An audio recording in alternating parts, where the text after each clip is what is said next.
babalik sa kanila ang ginawa nila sa'yo. Kung may ginawa silang masama, kung may ginawa silang hindi mo gusto at grabe ang naging epekto sa'yo at nadamay ang ibang tao, hindi iisa ang araw. Babaliktad at babaliktad ang oras na ginawa nila sa'yo. Ang mga araw na hindi ka makatulog, babalik yan sa kanila. Kaya mga ginagawa nila, huwag pansinin at mag-move on. Lagi kong sinasabi na huwag gaganti. Huwag gagawa ng isang bagay na baka bumalik din sa'yo. Huwag susuklian ng masama ng kasamaan din. Baka kasi hindi mo makontrol ang sarili mo at baka may masaktan ka din nang hindi mo sinasadya. Minsan ang akala nila kapag nanahimik tayo, akala nila mahina ka. Akala nila tinatanggap mo ang pagiging api mo. Hindi. Hinahayaan mo lang ang dapat mangyari.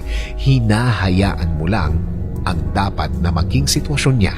Hinahayaan mo lang na makuha niya ang deserve niya.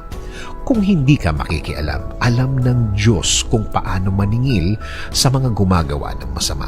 Alam ng Diyos kung paano sila disiplinahin. Basta hayaan mo lang siyang gawin niya ang kanyang duty bilang tatay mo. Sino bang tatay ang pumapayag na apihin ang kanilang mga anak? Kaya diretso lang, cool lang. Ang dapat mangyari ay mangyayari. Yan ang pinakaganti mo.